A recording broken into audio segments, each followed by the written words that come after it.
Onji mengkala ko kamsa kita dong pakin pikir deh surat kongsi dene jenuru kebawa ujian mereka akan jicok jenuru alung tibi tahu noi jangku dini sudah cina kibare jenuru kebawa ujian akan jicok angin ngakan jadi ni aku perpak kibare alung tibi tak pikir jang Meji poma lu piji lu sen lu agensi dodi asin pe sungi chen ta si janggu thara phya de khin ti mi lo mu ni meji poma lu mu phan sin lo mu di ku nong ta ya yue sen lu pu pan de si lo mu mi akha nge shin ma noi mu ka thara phya sai lo ne တွေ့တော်သူဖြစ်၏နောယေမူကာထာဝရဘုရားတကယ်စိတ်တော်နဲ့တွေ့တော်သူဖြစ်၏နောယေအထုပတိဟုမူကာနောယေသည်ဖြောင့်မတ်တော်သူဖြစ်၏နောယေသည်မိမိအမျိုးနဲ့ဆုံလင်တော်သူဖြစ်၏ဘုရားတခင်နဲ့အတူတွာလာသည်ဖတ်တော်ခြင်းပေးအပြင်အရောက်ရှိတဲ့ဘုရားသခင်ကောင်းချီးပေးပါစေဒီနေ့ဟာကျွန်တော်တို့ဖခင်များနဲ့လို့တမတ်ထားတဲ့အတွက်ကြောင့်ဒီဖခင်များနဲ့ရဲ့အကြောင်းနဲ့ဒီဖခင်များအကြောင်းကိုကျွန်တော်ပြောချင်တာမဟုတ်ပါဘူးဒီနေ့ကျွန်တော်တို့ကုပွေနေတဲ့သူဟာထာဝရအဖဖခင်ဖြစ်တယ်ဟာလေလုယာဘုရားကိုနဲ့ပြည့်စုံတော်ဖခင်ဖြစ်တယ်အရာအလုံးကိုပန်တအောင်စုတော်ဖခင်ဖြစ်တယ်နော်ကုပွေထိုက်တော်ဖခင်ဖြစ်တယ်အဲ့ဒါကြောင့်ဒီနေ့မှာကျွန်တော်တို့ကအဲ့ဒီဖခင်ကိုရှင်းဝင်တာဖြစ်တယ်ကျွန်တော်တို့ကအဲ့ဒီဖခင်ကိုကုပွေတာဖြစ်တယ်ဒါပေမဲ့ဒီနေ့မှာ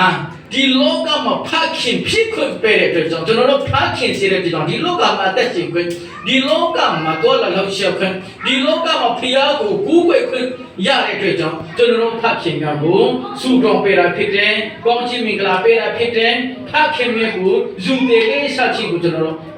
ပြောပြတာပဲဖြစ်တယ်။ကျွန်တော်တို့ကဖခင်မြတ်ကိုကူးကွယ်တာမဟုတ်ဘူး။ဖခင်မြတ်ကိုချင်းမနာဟုတ်ပဲမဲ့သူတို့ကိုလေးစားတဲ့သဘောနဲ့ကျွန်တော်တို့ဒီနေ့မှာဘုရားသခင်ကမှာကောင်းချီးမင်္ဂလာကိုခံစားပေးကောင်းချီးမင်္ဂလာတောင်းစုပေးတဲ့နေ့ဖြစ်တယ်ဆိုတာကိုလည်းကျွန်တော်တို့အားလုံးသိပြီးပါလေဒီဖခင်မြတ်နေ့ဟာဘယ်ကစတင်ခဲ့တယ်ဆိုတော့1910ပေါ့နော်1910ဇူလိုင်လ19ရက်နေ့မှာအမေရိကန်နိုင်ငံ Young Men Christian Association ကစတင်တာဖြစ်တယ်အဲ့ဒါဘယ်လိုစတင်ခဲ့တယ်လဲဆိုတော့ကျွန်တော်သိပြီးသားပေါ့နော်မိခင်မြတ်နဲ့မှာဆိုရနာစမတ်တော့ဆိုရလူကဖခင်မိခင်မြတ်နဲ့မှာသူဖျက်ကြောင်းတက်တယ်မိခင်မြတ်နဲ့မှာဖျက်ကြောင်းတက်တဲ့ချိန်မှာအဲ့ဒီမှာမိခင်တွေကိုလေးစားတဲ့ကွန်ပျူတာကြောင်းပေါ့နော်မိခင်ရဲ့ချစ်ချစ်မတ်တာကြောင်းတွေကိုသူတို့ကပြောလာတဲ့ချိန်မှာသူ့စိတ်ထဲမှာခံစားရတာကသူ့အဖေရဲ့ချစ်ချစ်မတ်တာသူ့အဖေရဲ့တာသမီးတို့အပေါ်မှာခံစားထားခဲ့တဲ့မတ်တာကိုသူခံစားလာရတယ်ဘာဖြစ်လို့လဲဆိုတော့သူ့အမေကသူတို့အိမ်ကလေးကအဆုံးသွားတာဖြစ်တယ်။ညီကောင်မောင်နှမ6ယောက်ရှိတယ်။သူကအဲ့ဒီစမတ်တော့ကသူတယောက်ခဲ့တဲ့အကြီးဆုံးလည်းဖြစ်တယ်။အသမီးလည်းဖြစ်တဲ့အတွက်ကြောင့်သူ့ရဲ့ဖခင်ရဲ့ချစ်ချစ်မတ်တာကိုသူခံစားလာတဲ့ချိန်မှာမိခင်များနဲ့မှာမိခင်များကိုဂုဏ်ပြုတဲ့တော်ဂုဏ်ပြုခဲ့တယ်လို့ဖခင်များနဲ့ရှိခဲ့ရင်အရန်ကိုကျင်းမှာဆိုတော့သူစိတ်ထဲမှာခံစားရတယ်။ဘာဖြစ်လို့လဲဆိုတော့သူကရှိပြီးဝဘောနော်ပြီးလို့ရှိမှသူ့အဖေလည်းအတိတ်ကိုကိုရင်းနဲ့သူဆုံးသွားပြန်တယ်။ဆိုတော့သူကမိဘမိကလေးတွေဖြစ်တဲ့အတွက်ကြောင့်အဲ့ဒီမိခင်များနဲ့မှာသူတက်တဲ့အနေကနေသူကစိတ်ထဲမှာခံစားပြီးတော့သူကလည်းစခံစားရင်းနဲ့နောက်နေ့မှာ1900ပေါ့နော်1900မှာမိခင်များနဲ့ကိုစတင်ခဲ့တယ်။အဲ့ဒီနောက်နေ့မှာ YMCA ဆိုတဲ့ Young Men Christian Association ကလည်းအဲ့ဒီဖခင်များနဲ့ကိုပြန်လည်ပြီးတော့စတင်ခဲ့တယ်။အဲ့ဒါစတင်ပြီးရှိတဲ့သူကတော့ကိုယ်ကကျွန်တော်ပြောသလိုစမတ်တော်တို့ကျွန်တော်တို့သိရတယ်။ဘယ်နဲ့ကိုတို့ကကွန်ပျူတာတယ်ဆိုအဲ့ဒီရှိပြီးတော့မှသူ့အဖေဆုံးသွားတဲ့နေရာရ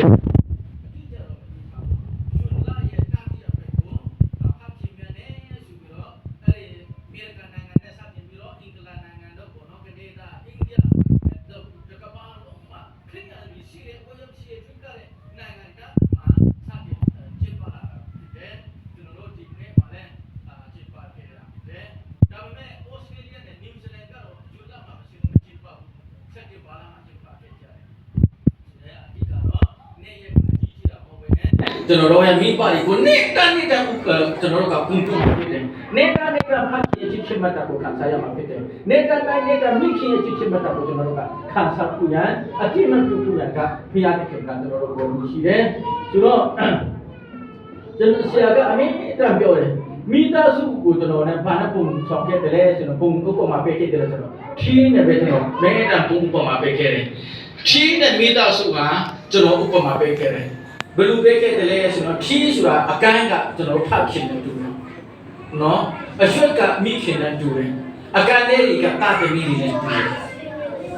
ကျွန်တော်ထီဆုံးပြီးကျွန်တော်ထီကိုအကောင်းနဲ့ဆုံးလာတဲ့ကျွန်တော်မူးလေးလုံနဲ့နေလေးလုံနဲ့ဟုတ်မလားထီကောင်းကိုကျွန်တော်တို့ဆောင်တဲ့ချိန်မှာမူးလေးလုံနဲ့နေတာနေလုံနဲ့ဒါပေမဲ့အဲ့ဒီထီကအရွက်ကိုပြတ်တော့ပြီဆိုတော့မူးလေးမလုံတော့ဘူးပြီးတော့နေလည်းမလုံတော့ဘူးဒါပေမဲ့ဆောင်လို့ရတယ်ဆိုလိုချင်တာကအဲ့ဒီထီကအရွက်ကမိခင်ကိုဖြစ်သွားတယ်အရွက်ပြတ်သွားတာကမိခင်ပြတ်သွားတာနဲ့အတူတူပဲဖြစ်တယ်မိခင်မရှိတာနဲ့အတူတူပဲဖြစ်သွားတယ်ဒါပေမဲ့တုံ့ပြန်လို့ရတယ်ဒါပေမဲ့လုံချုံတယ်လို့မလုံချုံတော့ဘူးမိသားစုနေထိုင်လို့ရတယ်ဒါပေမဲ့မိသားစုရဲ့ပျော်ရွှင်မှုမိသားစုရဲ့ဘယ်လိုပြောမလဲကြည်နူးမှုကမိခင်မရှိတော့တဲ့နောက်ပိုင်းမှာလုံးဝကိုမလာရဘူးအဲ့လိုပဲအဲ့ဒီခေတ်မှာအရွက်ပြည့်ရင်လည်းအကန်းနဲ့အယူလေးကြီးကောင်းနေရှင်တော့ဆောင်လို့ရတယ်အယူကကျူးသွားပြီရှင်တော့အကန်းနဲ့ယူကျူးသွားတယ်ရှင်တော့ကျွန်တော်တို့ပလာယာနဲ့ပဲပြီးတန်ကျုံနဲ့ပဲပြီးပြန်လေပြီးတော့တက်စီပြီးတော့ပြုတ်ပြင်လို့ရတယ်တာသမီးဟာလက်တွင်းခဲ့တော့တာသမီးဟာအရွယ်ပြီးလို့ဖြစ်မှာတစ်ခုခုဖြစ်ခဲ့တော့မိဘတွေကပြင်ဆင်လို့ရတယ်မပြင်ဆင်ပဲဒီကံကိုကျွေးနေရကိုလည်းပြင်ပဲဒီကံပဲထားမယ်ဆိုတော့တစ်ခုပြီးကျူပြီးမှအထီးကအကန်းပြတ်သွားမယ်ပြီးတော့အရွက်တွေပြတ်သွားမယ်အရှုံးတို့ထားပဲကြတော့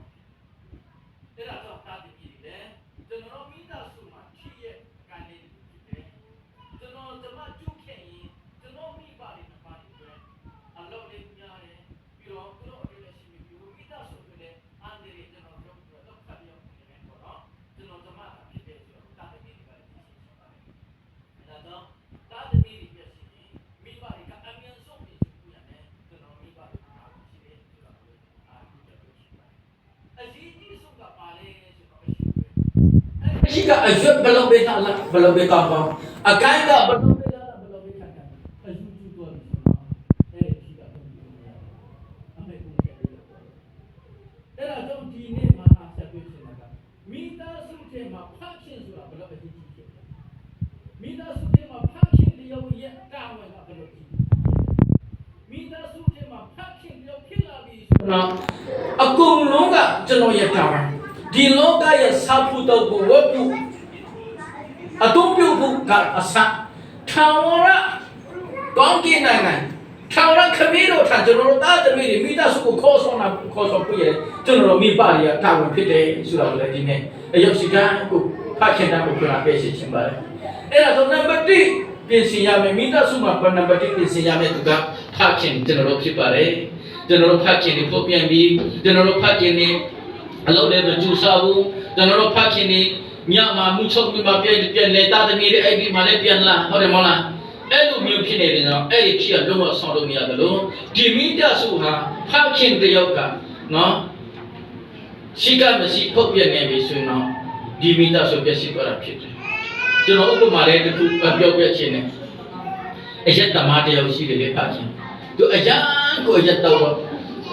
သူတို့ကအလုပ်လည်းမလုပ်တော့ဘူးသူတို့မှာကလေးတစ်ယောက်ရှိတယ်ပေါ့နော်သမီးတစ်ယောက်နဲ့သားတစ်ယောက်ရှိတယ်အဖေကြီးကအမေ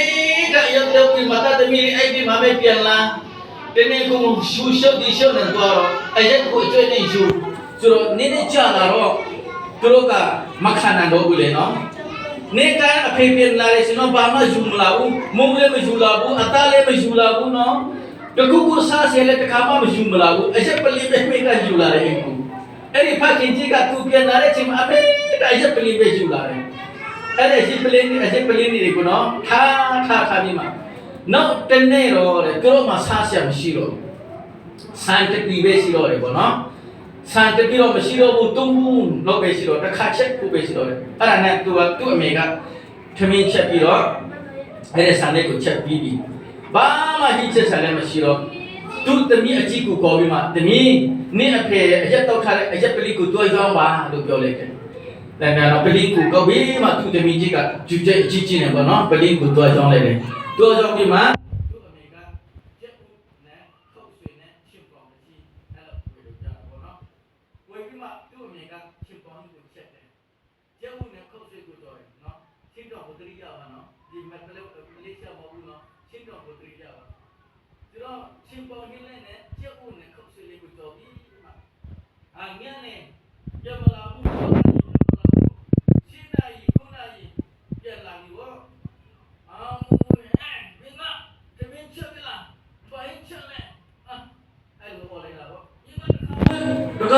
คนละเนี่ยจุดสปอร์ตเลยตัวเตะเลยเชฟปอร์ตเลยทีเดียวมาละเชฟเลยทีเดียวเราทีเดียวเราทีเดียว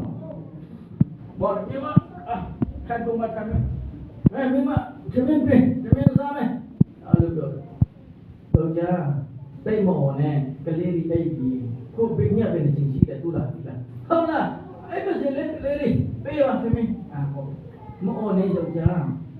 เนี่ยเส้นไหนเส้นไหนพูดว่าไหมปีนี้น่าชิงกูเลยอ่านหน้าเอาทำยังเป็นแบบนี้ทำยังเล่นไม่ชิบูชินเล่นไม่ชิบูฮะมิมาเดี๋ยวเจ้ากูทำยังเล่นไม่ช่วยกูละชินเล่นไม่ช่วยกูละไอ้ลูกทำยังเนี่ยก็ยัดตัวเรากูพาพินซ้ำมาเลยไอ้ลูกเยอะเลยก็เอาบีท่านทำยังคู่ไปเลยอะไรนะเจ้าเนี่ยเขาช่วยตัวเลยกูชิมบ้างไปงานมาซาชิบูบ่อาตามาไปมาซาชิบูบ่เนาะไอ้เขาช่วยเนี่ยเจ้าก็เกลี่ยซาดิเว้งานเจ้าเจ้าว่าบ้าพี่เราตามมาช่วยได้เลยไปเอาเลยได้บ่เห็นไหมดูมีมาเลยใช้สูบบ่ใช้สูบเราไปเลยสิเนาะยกจ้าดีเขาช่วยเนี่ยเจ้าเนี่ยชิมบ้างให้น้องมาขมิ้นไอ้เจ้าตัวเด็กไปลิงกูยอมดีมาตัวไว้ละงานเรามาไปสักเดียวมาไม่ชิโร่กูไอ้เจ้าไปลิงกูยอมดีมาตาเต็มที่ไว้ละอันนั้นเจ้าเจ้ากับบ้าจัวเตะเลยดีละพิมพ์มาบ่มีเนาะตามีริกาบ้ามาเลยไม่ใช่สาวเลยบ้ามาเลยมาโลดกูเอ็งมาเป็นชาบิโร่ไอ้เลยเนี่ยซาเลไอ้เลยอินตาเตลอีโปเลยเนี่ยมีเจ้าเจ้ากับไอ้เจ้ามันต้องเข้มกุศลมีน้องบ้าสามาเลยน่าเลยล่ะมีน้องเจ้าเจ้ากับไอ้เจ้ามันต้องกุศลมีน้องบ้าสามาเลยง่ายจะต้องลูกง่ายไปลีจอดูนี่น้องสาริมหัวละเอ้ลูกมีอะไรเจ้าเจ้าเลยจีเดร์เนาะง่ายจะมันต้องเข้มต่อง่ายมาไปลีมาสุขเข้มต่อนี่น้องดีเนี่ยเงียบบีโบสกานี่ก็เลยกันเนาะเอลูมิวมีการสุกุชิงชอบผู้โอหิผู้จันโรพิยาตะกิกันจันโรผู้ยกจะพิขานามเอาเนาะจันโรยกจะเลยดิฮะพักขิงเดียวพิลาดิสเนาะมีดาสุอากากองส่งเป็นสิ่งแบบชิมันกินเนี่ยเป็นสิ่งแบบตัวการจะมาแบบเลยวิจารณ์ไม่ใช่เรื่องดูดีกันหรอน้องมาเปียสีเดย์รู้จังหรอแต่ละจังจันโรจีจีระအခင်းကဒီနောဝအကြောင်းနဲ့ကျွန်တော်နည်းနည်းအပြည့်ချင်တာဖြစ်တယ်။နောဝဟာအာဒမ်ကနဲ့ကူးကျင်ရောက်တော့တရှိမြရှင်ကူမြောက်တော့ဖြစ်တယ်။ဆိုတော့နောဝရဲ့အဖေကလာမက်လူချက်ဆာမတိထားတယ်ဒီမှာကျွန်တော်ပြန်ပြမယ်။လာမက်ဒီအသက်180နှစ်ရှိတော့တာကိုမြင်၍ဤသူဒီထာဝရဘုရားကျင့်တော်မူသောမေနဲ့လောက်၍ပင်ပန်းစွာခံစားတော့ငါတို့အားတက်တာစေသူဖြစ်လိမ့်မယ်ဟူ၍သူကိုအဲ့တော့ဘလို့sorry သူကိုနိုးရဲ့လို့ဟူအမေနဲ့လေဒီအဲ့ဒီချိန်မှာလူတွေကကဘာပေါ်မှာပြလာပြီပေါ့နော်လူအများကြီးရှိလာပြီအဲ့ဒီချိန်မှာလူတွေကနော်အဖြစ်တရားနဲ့ပဲအသက်ရှင်နေကြတယ်အဖြစ်ကိုပဲအမေတန်လုပ်နေကြတယ်နေရှင်နေတဲ့ဖျားနဲ့အမေတန်ကျင့်ကြတယ်အဲ့ဒီချိန်မှာဖျားသခင်ကကျင့်ချင်းမင်္ဂလာကိုခံစားပြီးတော့ဒီလောကမှာခက်ခဲခြင်းကိုကျွန်တော်တို့တို့ပြနေရတယ်အဲ့ဒီချိန်မှာလာမက်ကအသက်180နေမှာတာကူမွေးဖွက်လာတော့သူ့တာကူဘယ်လိုနာမည်မျိုးပြောတယ်ကျွန်တော်ဒီတာဟာဒီလောကရဲ့ခက်ခဲခြင်းဒီလောကရဲ့ဘဝကနဲ့နော်ဖျားသခင်ရဲ့ကျင့်ချင်းအမင်္ဂလာကနဲ့ဤသားကကျွန်တော်တို့ကိုကင်ဟုတ်မယ်ဤသားကကျွန်တော်တို့ကိုကောင်းချီးဖြစ်စေမယ်ဤသားကြောင့်ကျွန်တော်တို့ကကောင်းချီးမင်္ဂလာပြန်လဲပြီးတော့ခံစားရမယ်ဆိုတော့သူ့နာမည်ကိုနော်အေလို့မှတ်ထားတယ်လို့ကျမ်းစာမှာရေးထားတယ် Noe nami a deep big ajan gone, no? The no nami, a pay America, blue make the lemon, no? Mome won't few morning one. I don't know what no. Really, never hate the lamity. Damame, General Junji to that America, Pia the King Tama can say a dog on Jimmy in the land, a do General Nami who made her a kid. No, it lay elevate to pick up in her. Era to no sure Nami a deep bigger. Pia the King at Jinchi Amingala, Chinya do Kagane, gave no door. Go Jimmy Mingala who pissed it or the blessed man, the blessed father, Pia may she would Lameka do that with the Nami made her a big. Anything margin of Pedreta Bay, Gabaji Ma, do a big key, do know you send the room, huh? Mokomu could be a made and just in each other. The young and the young Mokomu could be below each other. Anything ma, the local, I mean to fit the young man. Be soon at the ma. Damn me, anything jar of ballet, no edger, Payant can say on a cheap way of today. Name made a damn. Do a pay, name pay a damn. No ganging a greater. Keep in a letting to man. 2 years, Payatakin American, say on a cheap way of Lamu Magabu, 2 years, a two particular ballet, Puma chip today. Since I did just wait. Era of Petru, do their sasso, a country in Yama Badolen. She paid to Gare, or sorry, no ega, do the young hole at John, Puma chip Yabeku Hore. She paid to Capura Bono. Petruka, no John Bubiola, do their sasso, a country in Yama.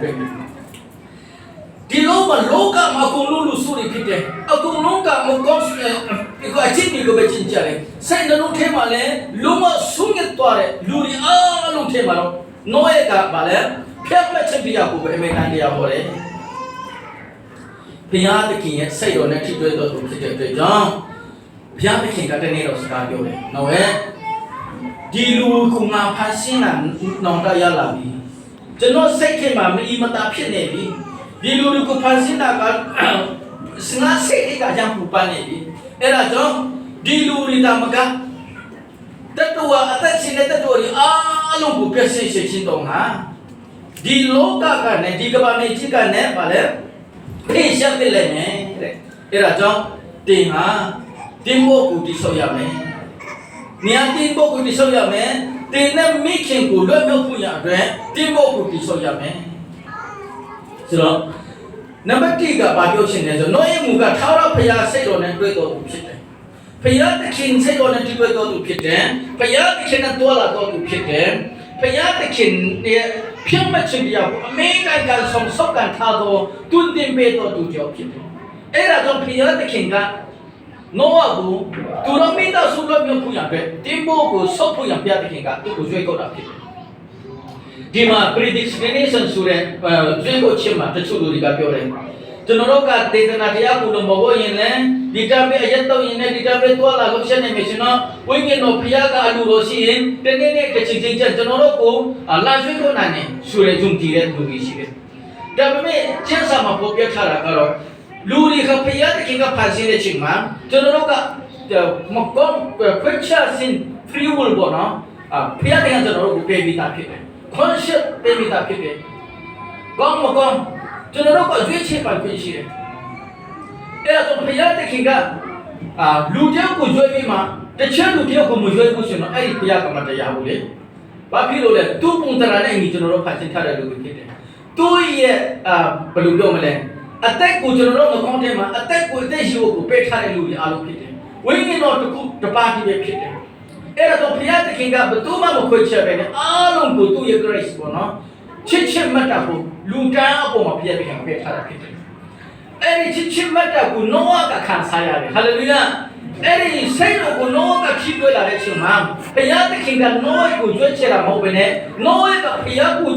a yin gre ka jwe ko mi ta phit de twe jaw phya na sai lo ne thi twe de phit de jaw phya te khin ne a me dan to la lo she de tu phit de twe jaw di loka ko phit si de chin ma no ye ro mi ta su ka lo me shin phit de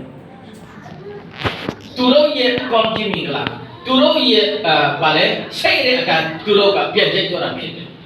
so no ye ka phya te khin ka pyo de tin bo ko sai ne pyin chin tin bo ko ti sau ya me အားလုံးကြည့်ပြီးသားဆိုတော့အတူတော့ပဲပြောမယ်ဘာလဲအတော်450ပေါ့နော်အရှိကအမိက45အကျေက35ပေနဲ့တော့နဲ့အောင်ဆိုတော့ဒီလောက်အထက်က3ချက်ဒီလောက်ကြီးရအခုသူကရှောင်းတယ်ယခုခက်လို့ပေါ့နော်ဘာမှခက်မှလည်းမရှိဘူးဘာလည်းမှလည်းမရှိဘူးဒါပေမဲ့နှောရကမငြင်းဘူးနော်ဟာဒီလောက်ကြီးကိုမလို့ပါဘူးကျွန်တော်တို့မိသားစုကရှိရောက်ပဲလေးရဆိုတာအကြီးပဲ20ပေ20စင်ပေဆိုတော့ရပြီပေါ့ဟုတ်တယ်ပေါ့လားကျွန်တော်မိသားစုပြောချင်တော့ဖျားတခင်7ပေ6ပေဆိုတော့ရတယ်နှောရကမငြင်းဘူးနော်အတုထက်တယ်မလို့ပါဘူးကျွန်တော်တို့မိသားစုကပထက်တဲ့မှာပဲတာသမီးတွေကခန်းနေထုတ်ဖွင့်ရှိထားလိုက်မလဲအဲ့လိုလည်းမပြောမူလကခါမမပြောဘူးဒါဆိုရင်တော့ပေါ်မှာတော့ပဲကျွန်တော်တို့သွားရလာတဲ့ချိန်မှာချင်းကုန်မှာပဲပါခုမှတော့ရပါမငင်းဘူး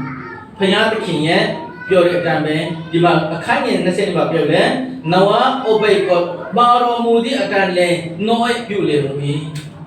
ဖန်ရတာရုံမှုကြီးပါစေကျွန်တော်တို့နေ့ရှင်ဘဝမှာဖယားသခင်ကဒီကျမ်းစာမှာပါမှာထားခဲ့တယ်ဒီတမချန်စာပြကျွန်တော်တို့နေ့စဉ်ဘဝအတွက်ဖယားသခင်ကပြောပြီးသားဖြစ်တယ်။အဲ့ဒါဆိုကျွန်တော်တို့ကအမေနဲ့ဆုတောင်းမယ်။တနည်းကလေးကမှဖယားကျွန်တော်တို့ဖယားရှိခုမယ်။ဖယားကိုဝတ်ပြုမယ်ဖယားကိုကိုွယ်မယ်။ကျွန်တော်တို့လူအပ်တဲ့အရာတွေအားလုံးကိုကျွန်တော်တို့ကဖယားသခင်ကိုပြတ်တယ်ပြီးတော့ရှော့မယ်။ကျွန်တော်တို့မတော်ပဲဖယားသခင်ကောင်းချီးမင်္ဂလာတွေအကုန်လုံးပေးတယ်။ဆရာခဏပြောတယ်။ဒီနေ့မှာကျွန်တော်တို့ကကောင်းချီးမင်္ဂလာနှစ်ဆခံစားရတော်သူတွေဖြစ်တယ်။စဉ်းစားကြည့်ပါလားဒီနေ့ဟာကျွန်တော်တို့ကကောင်းမှုကုသိုလ်လုပ်လို့ကောင်းချီးမင်္ဂလာခံစားရတာမဟုတ်ဘူး။ဒါပေမဲ့ကျွန်တော်တို့အပြစ်တာဖြစ်ပေမဲ့ဖယားတခင်ကကောင်းချီးမင်္ဂလာနှစ်ဆကျွန်တော်တို့ကိုပေးကြတယ်။ကျွန်တော်တို့ပတ်ဝန်းကျင်မှာကြည့်ထားလိုက်နော်။မျက်လုံးနှစ်ဖက်ရှိပေမဲ့မမြင်တဲ့လူတွေများကြည့်ရှိတယ်။လက်နှစ်ဖက်ရှိပေမဲ့မလောက်ရှက်တဲ့လူတွေများကြည့်ရှိတယ်နော်။ချက်ထုတ်တစ်ချုံရှိပေမဲ့လမ်းမလျှော့တဲ့လူတွေအများကြီးရှိဒီလောကနော်ဒီနေ့ပတ်သက်ရှိပေမဲ့စကားမပြောနိုင်နဲ့ဒီများကြီးရှိတယ်ဒါပေမဲ့ဒီနေ့မှာကျွန်တော်တို့ကပါလေမျက်လုံးတစ်ဖက်နဲ့အကုန်လုံးမြင်နိုင်တယ်နားတစ်ဖက်ရှိတယ်မချက်နိုင်တဲ့လူတွေများကြီးရှိတယ်ကျွန်တော်နားတစ်ဖက်ရှိတယ်နှစ်ဖက်စလုံးကြားနိုင်တွာလာတယ်လှုပ်ရှားတယ်ဒီဟာလေးကိုတော့မှကျွန်တော်တို့ကိုဖျားကိုဒီနေတယ်ဆိုရင်ဒီဟာလေးဟာဖျားသခင်ကကျွန်တော်တို့ကိုကောင်းခြင်းမင်္ဂလာပေးတာပဲကျွန်တော်ထိုက်တာလို့မဟုတ်ဘူးနော်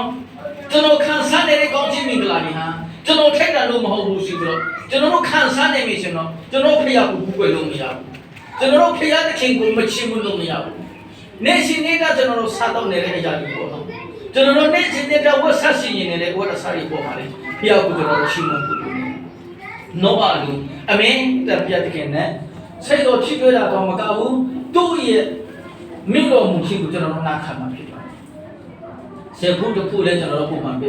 ဓမ္မကျမ်းစာမှာနော်အမေကဆုတော်နော်အမေကအာဒီဖြစ်စေမအာဒီဖြစ်စေဆုတော်နော်ဖျားတခင်နဲ့မတရားရဖွင့်ဖျားကိုချီးမွမ်းပါအင်တာတဲ့ရင်နဲ့ချီးမွမ်းပါဟုတ်တယ်မလားပေါ်တော်ရင်နဲ့ချီးမွမ်းပါနော်ဖျားကချီးမွမ်းဖို့ရအများအကြည့်ကျမ်းစာမှာကျွန်တော်တို့သိပြပြတာဖြစ်တယ်နောအေကဖျားရဲ့မိတော်မူတဲ့အတိုင်းပဲသူကနာခံပြီးတော့အလုပ်လုပ်တယ်တချို့လူတွေကတော့ပြောတယ်နှစ်ပေါင်း120ဒါပေမဲ့ဓမ္မကျမ်းစာမှာတိတိကျကျမရေးထားဘူးနောရဲ့အသက်900ပြည့်တဲ့ချိန်မှာဖျားသခင်ကစကားပြောပြီးတော့ဒီလောကမှာရည်ရွယ်မှုချင်းခံရလိမ့်မယ်ဆိုပြီးတော့သူတင်ဖို့ကိုတိဆောက်လာတဲ့ချိန်မှာနဲ့တဲ့ရည်ရွယ်မှုချင်းခံရတဲ့ချိန်ကနှစ်ပေါင်း100ပေါ်တယ်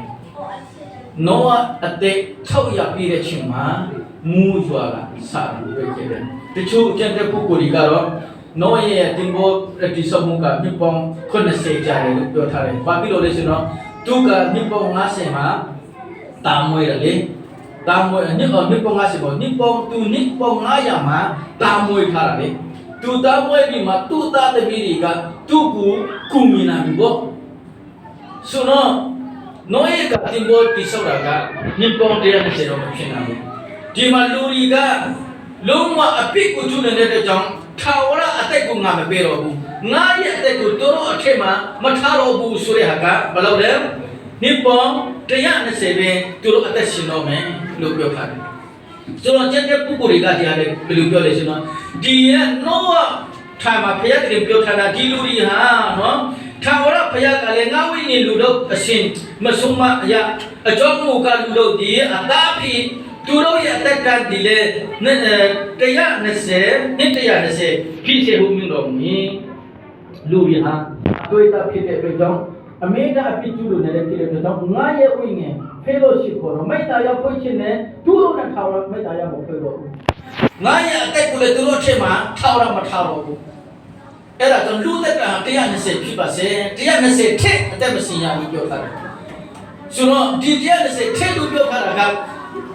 နိုးရဲ့ခက်ပကံကြီးကလူတွေအားလုံးအတွက်ပြောတော့လားဒီတကဘာပုံမှာရှိတဲ့လူသားတွေအတွက်ပြောတာလားဆိုတာလေအဲ့ဒီကကြက်ပက်ကမသေးချဘူးနော်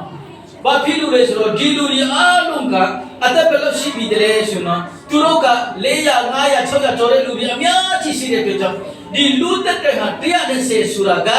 နောမတိုင်ကလူသားတွေတော့မဖြစ်နိုင်ဘူးဆိုတာတော့ကျွန်တော်တို့ဒီခုနာလေးပုလူတယ်။ဘာဖြစ်လို့လဲဒီနောရဲ့တော့မှဒီပေါ်ဒီဆိုတဲ့ချိန်မှာတက်900ရှိတော့ပြီလေ။သူသားသမီးတွေလည်း100ကျော်တော့ပြီလေ။အဲ့ဒါကြောင့်ဒီ120ဆိုတာကနောရဲ့ဓမ္မပြတရားမိတော်မူတဲ့အဲ့ဒီရည်ရွယ်မှုချင်းခံပြီးမှသူတို့ရဲ့မွေးတဲ့သားသမီးတွေအပေါ်မှာဆိုလိုချင်တာကကျွန်တော်တို့လူသားတွေအားလုံးအတွက်ဖခင်တခင်ကတမတ်ထားတဲ့တက်က120ပဲဖြစ်တယ်ဆိုတာမျိုးဒီကြောင့်ပဲအပြင်ရှင်းနေတာ